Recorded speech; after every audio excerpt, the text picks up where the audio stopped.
Hello, সবাই কেমন আছেন?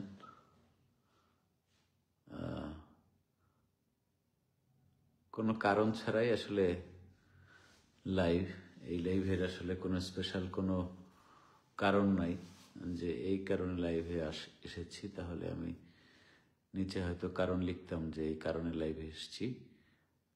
বিশেষ কোনো কারণ ছাড়াই লাইভ। আর যারা লাইভটি দেখছেন বা শুনছেন তারা যদি একটু মন্তব্যে ঘরে লিখে জানাতেন যে আপনারা স্পষ্ট শুনতে পাচ্ছেন কিনা বা আদৌ শুনতে পাচ্ছেন কিনা, তাহলে আমার জন্য সুবিধা হতো। হ্যাঁ, আমি দেখতে পাচ্ছি মোটামুটি 10-12 জন মানুষ অলরেডি দেখা শুরু করেছেন। আপনাদের মধ্যে থেকে যদি একটু কেউ বলতেন এখানে যে শুনতে পাচ্ছেন কিনা। তো আজকে শুক্রবার দিন, আজকে সারাটা দিনের একটা বড় অংশ আমার কেটেছে একটি দুঃসংবাদের মধ্য দিয়ে। সেটি হচ্ছে কলামিস্ট এবং সাংবাদিক বিভুরঞ্জন সরকার, তার মৃত্যু।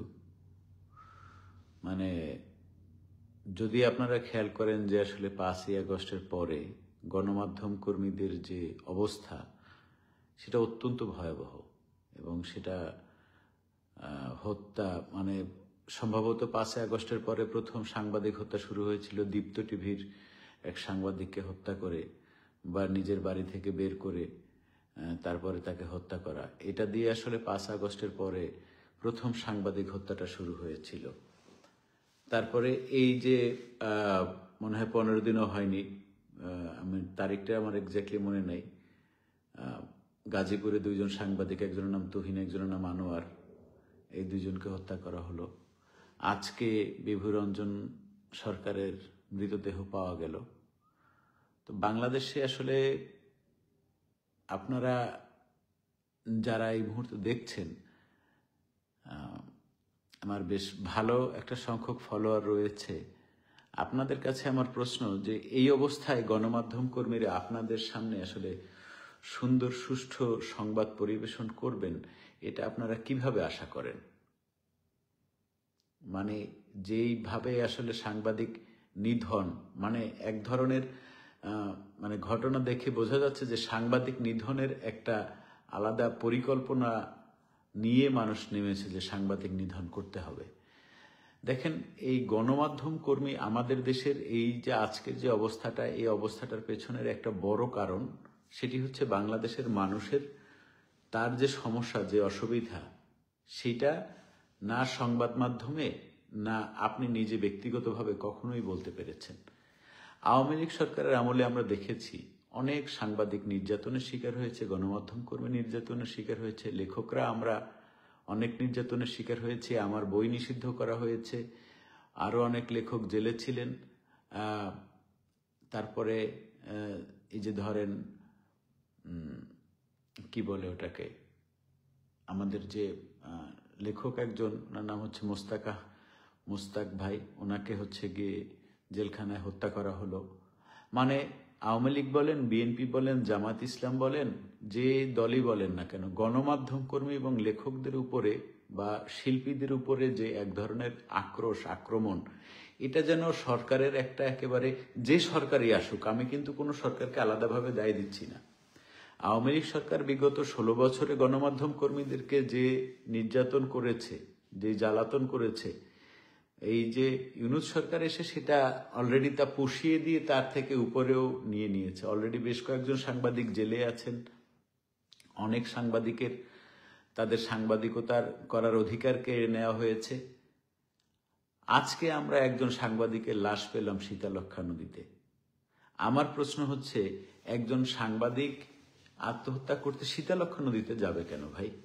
এই প্রশ্নটা কি আমাদের স্বাভাবিক মানুষ যারা আমরা আছি, যারা গণমাধ্যম পড়ি, অন্তত গণমাধ্যম কর্মীদের কথা বলছি না, বাংলাদেশের সব মানুষ তো আর গণমাধ্যম কর্মী না।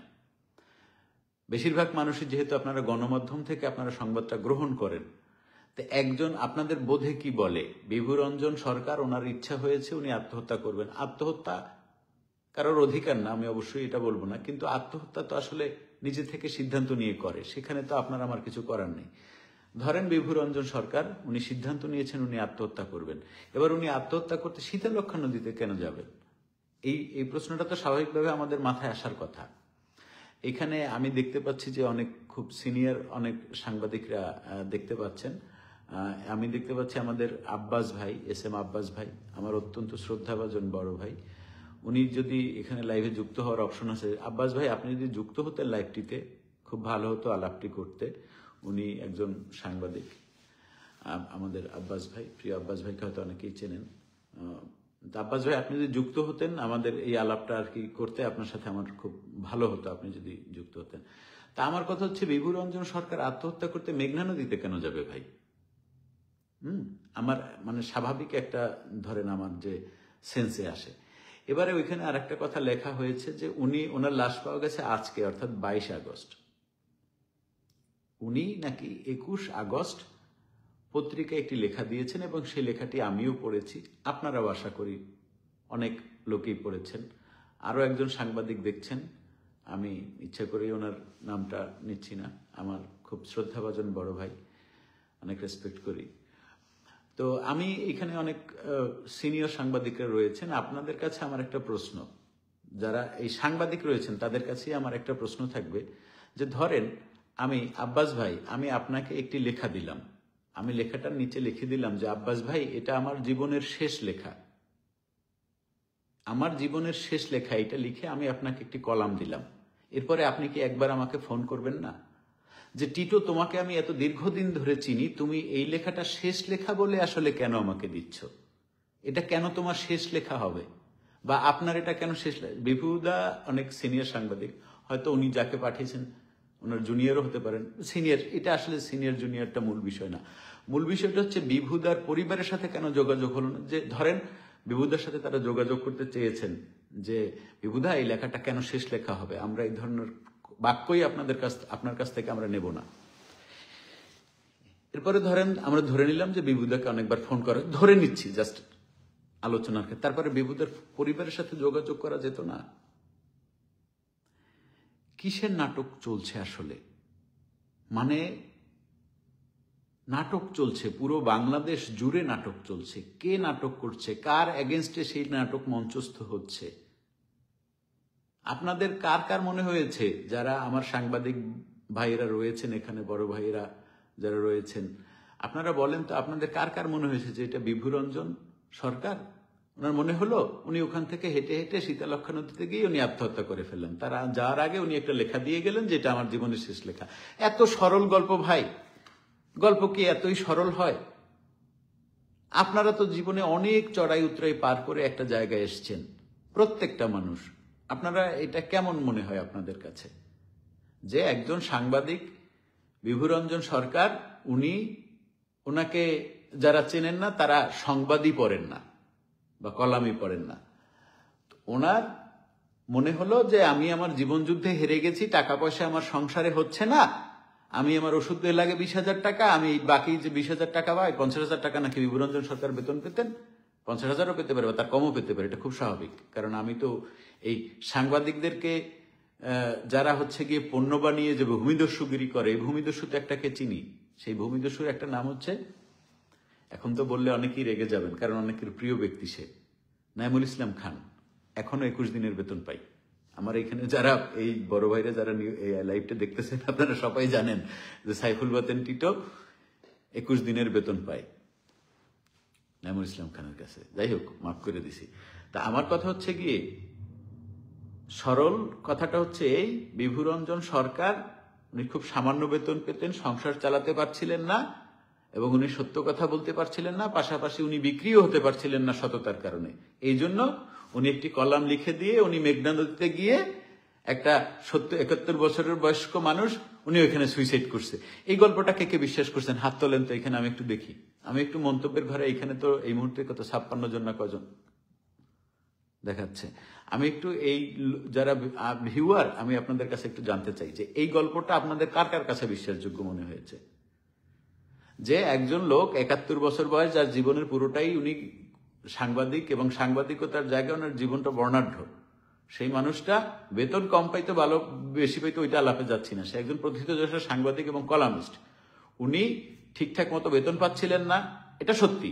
বাংলাদেশের সাংবাদিকরা সঠিকভাবে, সাংবাদিক কেন, বাংলাদেশের কোনো সেকশনের কেউ পারিশ্রমিকটা, তার যে সম্মানীটা সেটা পায় না। বিভূরঞ্জন সরকারও সেটা পাচ্ছিলেন না, খুব স্বাভাবিক। এই জন্য উনি একটা কলাম লিখে, এবং যেটা নাম দিয়েছেন উনি আমার জীবনের শেষ কলাম, এটা উনি একজন ওনার সহকর্মীকে পাঠালেন এবং পাঠিয়ে বললেন যে এটা পারলে ছাপিয়ে দিও, এবং উনি মেঘনা নদীতে গিয়ে ডুব দিয়ে পরে মরে গেলেন। এটা আপনাদের কাছে বিশ্বাস হয়েছে কার কার? এটা একটু বলেন, আমি একটু এই মানুষগুলোকে দেখতে চাই যে কে কে এটাকে বিশ্বাস করছেন। তারা একটু লেখেন যে আমি বিশ্বাস করছি, আর যারা যারা বিশ্বাস করেন না তারাও একটু লেখেন যে আমি বিশ্বাস করি নাই। আমার প্রশ্ন সরকারের কাছে, ভাই আপনাদের গণমাধ্যমের প্রতি এত ক্ষোভ কেন? গণমাধ্যমের প্রতি ক্ষোভ থাকে তখনই যখন হচ্ছে গিয়ে সরকার আপাদমস্তকে অসৎ হয়। এবং আমরা এটা দেখেছি, আমরা যে দলই করি না কেন, আমাদের দুর্ভাগ্য এটা যে, যেমন ধরেন আমার জন্ম 1983 সালে, আমি আজ পর্যন্ত একটি সৎ সরকার আমার দেখার সৌভাগ্য হয় নাই। একটি সৎ সরকার আমার দুই চোখের চর্মচক্ষে দেখার সৌভাগ্য হয় নাই। এবং প্রত্যেকটা সরকারই, আপনি যে আপনাদের হিস্ট্রিগুলো দেখেন, প্রত্যেকটা সরকারই ক্রমাগতভাবে তাদের একটাই হচ্ছে গিয়ে ক্ষোভের জায়গা ছিল লেখক, সাংবাদিক, গণমাধ্যম কর্মী। কেন ভাই? এবং আপনি দেখেন এখন সাংবাদিকতার জায়গা এমন একটা জায়গায় গিয়ে বাংলাদেশে পৌঁছেছে যে একজনের কাছে একটা 5,000 টাকা দামের, বাংলাদেশি টাকার 5,000 টাকা দামের একটা স্মার্টফোন, এবং মানে 5,000 টাকা দামের একটা স্মার্টফোন যার আছে সেই সাংবাদিক হয়ে দাঁড়িয়েছে। এবং যা আসছে সামনে আমরা সেই সবকিছু বিশ্বাস করে নিচ্ছি। এবং যারা প্রকৃতপক্ষে সাংবাদিকতা করে সততার সাথে দেশ সেবার চিন্তা ভাবনা যে করার যে একটা ভাবনা আগে ছিল মানুষের মাথায়, সেই ভাবনা থেকে তারা অনেক দূরে চলে গেছে। করবে কি মানুষ? মানুষ কোথায় যাবে? সাংবাদিকতা করার কেউ, মানে এখন যারা সাংবাদিকতা করছে বাংলাদেশে, সত্যিকারের সাংবাদিকতা যারা করছে, যারা ওই লায়লা মামুনের ভালোবাসা, প্রেম ভালোবাসা না খুঁজে যারা সত্যিকারের সাংবাদিকতা করার, আমি তো কিছু পত্রিকার নাম নিব এখন, সেটা হইতে পারে তাদের মার্কেটিং। আমি এখনো বলবো যে এখনো কিঞ্চিত সাংবাদিকতা যে অনলাইন পোর্টাল বাংলাদেশে করে, ঢাকা ট্রিবিউন, বাংলা ট্রিবিউন, এবং পাশাপাশি আমি হয়তো বিডি নিউজ 24 এর নামটাও নেব। কিন্তু অন্যান্য যারা আছে, ইভেন প্রথম আলো, মানে এরা পিঠ বাঁচানোর ধান্দায় আছে, অফিসের স্টাফ স্যালারি দেওয়ার ধান্দায় আছে, এদের মধ্যে অনেস্টির কিচ্ছু পাবেন না। এবং টেলিভিশন চ্যানেল, এই যে আজকে আমরা একটা জিনিস অনেকে ভুলে গেছি, একটা দৃশ্যকল্প আমি একটু আপনাদেরকে মনে করিয়ে দিই। আপনাদের কি মনে আছে যে 5 আগস্টের, সম্ভবত 5 আগস্টই যে মিছিল দিতে দিতে ঢুকছিল যে সময় টেলিভিশন দখল নিলাম, মনে আছে? কার কার মনে আছে? একটু মন্তব্য করেন তো, আমি দেখতে চাই আসলে আপনাদের মনে আছে কিনা। সময় টেলিভিশন দখল নিলাম, সময় টেলিভিশন দখল নিলাম, একটা লোক বলতে বলতে ঢুকতেছে, মনে আছে? আপনারা কি জানেন সেই লোকটা কে? সেই লোকটা কিন্তু এই মুহূর্তে বাংলাদেশে খুব ভাইরাল, এবং সে কিন্তু অনেক আওয়ামী লীগেরদের কাছেও পছন্দের লোক, অনেক মুক্তিযুদ্ধের পক্ষের লোকের কাছেও সে কিন্তু পছন্দের লোক। জানেন সে কে? সে হচ্ছে সেই নয়ন, যে নয়ন মিছিল দিয়েছিল যে জেনে রাখো রাজাকার, এদেশ আমার বাপদাদার। সে কিন্তু সময় টেলিভিশন দখল নিছে। মানে এটা আমার মুখের কথা বলার, বিশ্বাস করার দরকার নাই। এইটার যে একটা ভিডিও আছে, মানে সে সামনে, সবার সামনে, এবং বলছে সময় টেলিভিশন দখল নিলাম। আমাদের দেশের গণমাধ্যমগুলো হচ্ছে গিয়ে দখলদারিত্বের উপরে চলে। এই যে জনকণ্ঠের মতো একটা পত্রিকা, মানে জনকণ্ঠের মতো একটা পত্রিকা যে এত জঘন্য সংবাদ করে, আপনারা যদি জনকণ্ঠের শিরোনাম দেখেন, যে লোকটা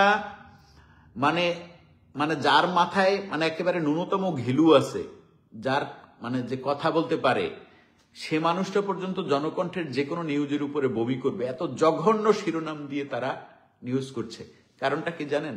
আমি আপনাদেরকে এই ঘটনাটা বলি।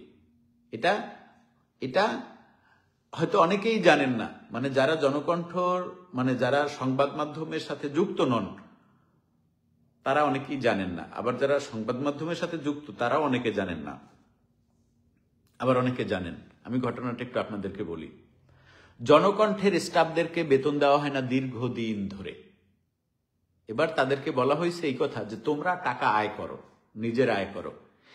এরপরে এই নিজেরা আয় করার এই শর্ত যখন দেওয়া হয়েছে তখন তারা কি কোথায় গেছে? তখন তারা গেছে, তারা জানে যে ক্লিক মানে পয়সা, ক্লিক মানে পয়সা। অত্যন্ত দুঃখের ব্যাপার যে জনকণ্ঠ এবং বালবেলা, আমি নামটা এইভাবেই বলবো, কালবেলা বলে একটা পত্রিকা, এরা সবচাইতে জঘন্য নোংরামিটা করছে প্যালেস্টাইন এবং ইসরায়েলের যুদ্ধ নিয়ে। না, আমি প্যালেস্টাইন ইসরায়েলকে যুদ্ধ বলবো না, আমি বলবো ইসরায়েল প্যালেস্টাইনের শিশু এবং নিরীহ মানুষকে হত্যা করতেছে, এটাকে যুদ্ধ বলে না। এটাকে যুদ্ধ বলতে পারতাম তখন যদি প্যালেস্টাইন ও ইসরায়েলে হত্যাকাণ্ড চালাইতো। না, প্যালেস্টাইনের উপরে হত্যাকাণ্ড চালাচ্ছে ইসরায়েল। আমি বলবো এটাকে যুদ্ধ অবশ্যই বলবো না, এটাকে বলবো যে প্যালেস্টাইনের মানুষের যে হত্যাকাণ্ড চালাচ্ছে ইসরায়েল, সেটা নিয়ে সবচাইতে বড় ব্যবসা করছে এই কালবেলা, ৭১, সময় টেলিভিশন। আমার কাছে একেবারে সবকিছুর মানে তালিকা আছে। কিভাবে করছে জানেন? তারা এইভাবে নিউজ করছে, ৭০০ সেনা, ইসরায়েলি ৭০০ সেনা মেরে ফেললো হামাস, অথচ দেখা গেছে যে ওই দিন হয়তো ৭০০ সিভিলিয়ান মারছে ইসরায়েলি খুনিরা। কিন্তু ওই ৭০০ যে সেনা মারা গেছে সেটা হচ্ছে যেদিন থেকে প্রথম যেদিন অ্যাটাক করছিল প্যালেস্টাইন, নভেম্বরের ৭ তারিখে, মনে আছে না আপনাদের? ওই দিন থেকে হয়তো যেদিন নিউজ করছে ওই দিন পর্যন্ত টোটাল অপারেশনে হয়তো ৭০০ বা ৩০০ সংখ্যা, যে কোনো একটা সংখ্যার মারা গেছে। সেইটাকে তারা বিজনেস করার জন্য এমন একটা ফটো কাট করে ছাপছে যাতে হচ্ছে গিয়ে আপনি মনে করেন যে না, আজকে ৭০০ ইসরায়েলি আর্মি মাইরে ফেলছে।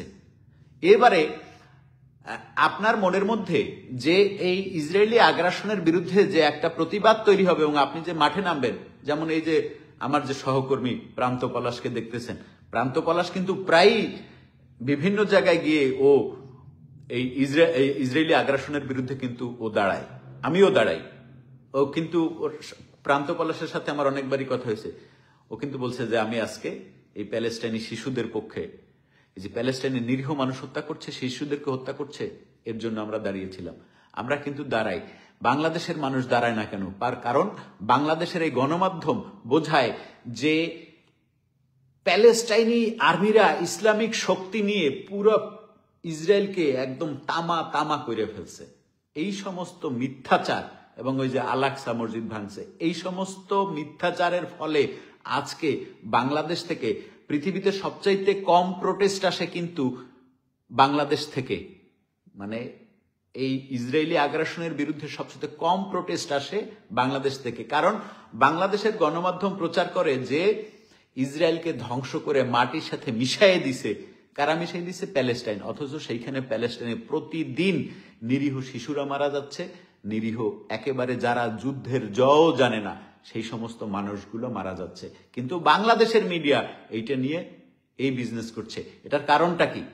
এটার কারণ হচ্ছে আপনাদেরকে একটা জিনিস বুঝতে হবে, এটার জন্য কখনো কোনোভাবে সংবাদকর্মী দায়ী না। এই বিষয়টা আপনাদের মাথায় স্পষ্ট করে গেঁথে নিতে হবে। এটার জন্য কোনোভাবে সংবাদকর্মীরা দায়ী না, এটার জন্য দায়ী মালিক পক্ষ।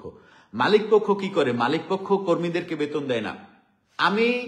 আমি বলতে পারি, আমি কি বলবো, এইখানেই আমার এক বড় ভাই দেখতেছেন, তার চ্যানেল 3 মাস 4 মাস ধরে বেতন দেয় না। ভাই কি বলবো আমি আপনাকে, আমি নামটা বলতে পারতেছি না চ্যানেলটার, অনেক বড় একটা চ্যানেল, একদম বাংলাদেশের টপ 2-3টা চ্যানেলের মালিক বেতন দিতেছে না ভাই। 3 মাস ধরে বেতন দিতেছে না, 4 মাস ধরে বেতন দিতেছে না। বলতেছে কি, তুমি তোমার মতো করে আয় করে খাও, তোমার মতো আয় করে খাও, মানে তুমি এমন ক্লিক বেস নিউজ বানাও যে আমার ইউটিউব চ্যানেল থেকে যেন নগদে পয়সা আসে এবং ওই পয়সা দিয়ে আমি তোমার বেতন দিব। কি জঘন্য চিন্তা ভাবনা। এদের মধ্যে সার্ভিস, পাবলিককে সার্ভ করা, পাবলিককে সেবা দিয়ে সংবাদ, সঠিক সংবাদ পরিবেশন করবে, এই ইথিক অর্থাৎ সাংবাদিকতার যে একটা মানে যে একটা মরাল আছে, যে বেজমেন্ট, যে আমি এই সততার উপরে বেজ করে সাংবাদিকতা করবো, বিশ্বাস করেন ভাইয়েরা সকল, আমরা যারা এই মুহূর্তে দেখতেছেন 50-60 জন লোক, বিশ্বাস করেন এই নীতি বাংলাদেশের কোনো সংবাদ মাধ্যমের মালিকের নাই। ভাই কর্মী কি করবে? ধরেন আমি একজন সাংবাদিক, আমি যদি বাংলাদেশে এই মুহূর্তে সাংবাদিক হইতাম, আমার কত টাকা বেতন হইতো? 50,000 টাকা। আমার এই 50,000 টাকা দিয়ে ধরেন আমার 2-3টা ফ্যামিলি চালাইতে হইতো, বা 2টা ফ্যামিলি, আমার মা, আমি আমার ফ্যামিলি চালাইতো, এই 2টা ফ্যামিলি চালাইতো। আমি তো ভাই আমারে যা বলবে আমি তাই করতাম হয়তোবা, কারণ আমার তো সংসার চালাইতে। প্রতি মুহূর্তে বাংলাদেশের সংবাদকর্মীরা সবসময় মানে তাদের মাথার মধ্যে একটা ভীতি থাকে কি, এই মনে হয় আমার চাকরি চলে গেল, এই মনে হয় আমার চাকরি চলে গেল, এই মনে হয় আমার চাকরি চলে গেল। আর বেতন দিবে কি, খুবই হাস্যকর পরিমাণ টাকা বেতন দিবে, যা আপনাদের ভাবনায়ও নাই। বাংলাদেশের গণমাধ্যম কর্মীদের বেতন এত এত এত কম, আপনারা চিন্তা করতে পারবেন না।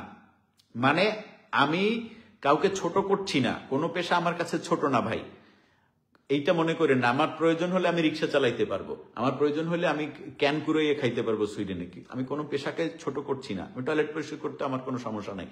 কিন্তু আমি বলতেছি এই কথা যে বাংলাদেশের একজন রিক্সা চালক যেই টাকা আয় করে, বাংলাদেশের গড় সংবাদ মাধ্যম কর্মীরা একজনের বেতন তা না। বলেন এখানে যারা সংবাদ মাধ্যম কর্মী আমার বড় ভাইরা আছেন, বলেন বড় ভাই ছোট ভাই সমবয়সী সহকর্মীরা অনেকেই এই মুহূর্তে দেখছেন, আমি তো দেখতে পাচ্ছি যে অমুক ওয়াচিং তমুক ওয়াচিং, আমি হয়তো নাম বলছি না অনেক কারণে। বলেন আমি মিথ্যা বলছি কিনা, বলেন আপনারা কত টাকা বেতন পান। বাংলাদেশের মানে প্রচুর সাংবাদিক আছে যাদের বেতন আপনারা বিশ্বাস করবেন না ভাই 10,000 টাকার নিচে। এখন এই মুহূর্তে যাদের নিউজ প্রত্যেকদিন তারা লাইভ করে বিভিন্ন জায়গায় গিয়ে, এই যে একটা এরকম একটা যন্ত্র আছে, আমি দেখাই আপনাদেরকে ভাই, এগুলো তো আমার কাছে তো ভাই এরা এই যে সাংবাদিকতা যারা এখন করে, কারা করে, এরা তো সবই আমার ভাই ব্রাদার, এদের সাথে তো আমি কাজবাজ করে আসছি ভাই, হয়তো টেলিভিশনে না হয় পত্রিকায়। এই দেখেন এরকম একটা জিনিস কিনা দেয়, হ্যাঁ এরকম একটা মানে একটা জিনিস কিনে দেয়, মানে এটার মধ্যে এখানে ক্যামেরা লাগায়, হ্যাঁ এটা দিয়া তারপরে বলে যে যাও সাংবাদিকতা করো, কইরে কইটা খাও। এখানে মোবাইলটা লাগাই এমনি এমনি করে দেখবেন আপনি, এই যন্ত্র প্রচুর আছে। অথবা একটা এই কি বলে সেলফি স্টিক দিয়ে দেয় যে যাও সাংবাদিকতা করো, তুমি বিশাল বড় সাংবাদিক হয়ে গেছো। ওর নাই কোনো পড়াশোনা, দেখবেন যে এত বানান ভুল। মানে কেন, এটার কারণটা কি? এটার কারণ হচ্ছে গিয়ে দক্ষ লোক তারা নিচ্ছে না, দক্ষ লোক তারা নেয় না। দক্ষ লোক নিলে বেতন বেশি দিতে হবে। তার দেখানোর উদ্দেশ্য যে আমার একটি মিডিয়া হাউস আছে, তার এইটা দেখানোর উদ্দেশ্য না যে আমি সঠিক সংবাদ পরিবেশন করে আমি মানুষকে সঠিক সংবাদ দিচ্ছি। মানে এই এতগুলো কথা আমি বললাম আজকে বিভু রঞ্জনের মৃত্যুকে কেন্দ্র করে। বিভু রঞ্জনের যে লেখাটা ধরেন আপনারা পড়েছেন, আমিও পড়েছি, আমরা সবাই পড়েছি, এই কথাটি যদি সত্যিও হয় তাহলে এটা কি আসলে কম বেদনাদায়ক? বিভু রঞ্জনের মতো একজন সাংবাদিক, সে তার বেতন 50,000 টাকা তার বেতন ছিল এবং সে সংসার চালাতে পারতো না, তার 20,000 টাকা লাগতো তার নিজের ওষুধে।